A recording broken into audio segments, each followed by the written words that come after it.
রহস্যময় জাদুমন্ত্র আর ঘন অরণ্যের দেশ কামরূপ কামাখ্যা। কোনো পুরুষ সেখানে একবার চলে গেলে তার আর ফিরে আসা খুবই কঠিন। যৌবনবতী নারীদের রাজত্ব চলে সেখানে।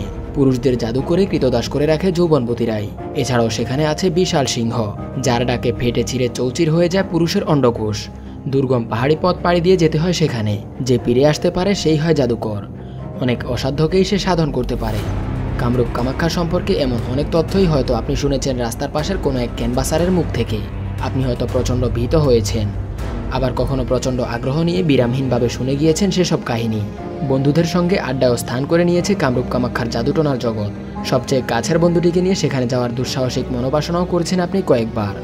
তবে নিশ্চয়ই এদের সম্পর্কে আপনি অনেক কিছু শুনলেও জানার আগ্রহ আছে প্রচুর। আজকে অবাক বার্তা আপনাদের জন্য নিয়ে এসছে কামরূপ কামাখ্যা সম্পর্কে বিস্তারিত ভিডিও, যেটি দেখার পর আপনার মস্তিষ্কে ঝড় উঠতে পারে। আসামের কামরূপ জেলার নীলকণ্ঠ পাহাড়ের চূড়ায় প্রাচীন এক মন্দিরের সন্ধান মিলে। সেই প্রাচীন মন্দিরটি কামাখ্যা দেবীর মন্দির নামে পরিচিত। আসামের গৌহাটি স্টেশন থেকে পাহাড়ি এক রাস্তা ধরে যেতে হয় সেখানে। কামরূপ কামাখ্যার আশেপাশে অরণ্য আর নির্জন পথে নাকি ঘুরে বেড়ায় ভালো মন্দ আত্মারা। সেখানে লুকানো তাবিজ কবজ, রহস্য, রোমাঞ্চ আর গল্প কথা। হিন্দু দেবী কামাখ্যা মন্দিরটি 51 সতীপীঠের অন্যতম। এই মন্দির চত্বরে 10 মহাবিদ্যের মন্দিরও রয়েছে। কামাখ্যা মন্দিরের 4টি কক্ষ আছে, গর্ভগৃহ ও 3টি মণ্ডপ। গর্ভগৃহটি আসলে ভূগর্ভস্থ একটি গুহা। এটি ছোট ও অন্ধকারাচ্ছন্ন। সরু খাড়াই সিঁড়ি পেরিয়ে সেখানে পৌঁছাতে হয়। ভিতরে ঢালু পাথরের একটি খণ্ড আছে, যেটি যৌনি আকৃতি বিশিষ্ট। এটিতে প্রায় 10 ইঞ্চি গভীর একটি গর্ত দেখা যায়। ভূগর্ভস্থ প্রসবনের জল বেরিয়ে এই গর্তটি সবসময় ভর্তি রাখে। এই গর্তটি দেবী কামাখ্যা নামে পূজিত এবং দেবীর পীঠ হিসেবে প্রসিদ্ধ। কামাখ্যা মন্দির চত্বরে অন্যান্য মন্দিরগুলোতেও একই রকম যৌনি আকৃতি বিশিষ্ট পাথর দেখা যায়, যা ভূগর্ভস্থ প্রসবনের জল দ্বারা পূর্ণ থাকে। প্রতি বছর গ্রীষ্মকালে আম্বুবাজি মেলার সময় দেবী কামাখ্যার ঋতুমতী হওয়ার ঘটনাকে উদযাপন করা হয়। এই সময় মূল গর্ভগৃহে প্রসবনের জল আয়রন অক্সাইডের প্রভাবে লাল হয়ে থাকে, ফলে এটি ঋতুস্রাবের মতো দেখায়। কামদেবতা তার অভিশাপ মোচন করতে স্ত্রী রতির সাথে নীলাচল পর্বতে আসেন এবং সীতার যৌনি প্রস্তর খণ্ড আকারে খুঁজে পান। স্বামী স্ত্রী উভয় মিলে প্রবল ভক্তি ও শ্রদ্ধার সাথে সীতার যৌনি পূজা করতে থাকেন এবং অবশেষে কামদেব অভিশাপমুক্ত হয়ে তার রূপ ফিরে পান। পরবর্তীতে কামদেবের নামানুসারে এই অঞ্চলটির নাম হয় কামরূপ, আর শিবপত্নী সীতার আরেক নাম কামাখ্যা। উৎসবের প্রধান আকর্ষণ যৌনি পুজো। পুজোটি সম্পূর্ণ করেন একজন পুরোহিত। এই সময় একজন নারীকে সম্পূর্ণ নগ্ন অবস্থায় দেবীর শক্তিপীঠের উপর 2 পাশে 2 পা দিয়ে শক্তিপীঠের যৌনি মূল নারীটির যৌনি বরাবর স্থির রেখে 2 হাত হাঁটুর উপর রেখে বসানো হয়। এই সময় পুরোহিত পবিত্র জলে নারীর বিভিন্ন অঙ্গ মন্ত্রপাঠে ধৌত করে দেন। পুরোহিত তার ডান হাতে বৃদ্ধা ও কনিষ্ঠাঙ্গুলি ভাঁজ করে পরবর্তী 3 আঙ্গুল দণ্ডায়মান রেখে নারীর যৌনাঙ্গ মন্ত্রপাঠে মৈথুন করতে থাকেন, যতক্ষণ না নারীর কামরস বের হয়ে আসে।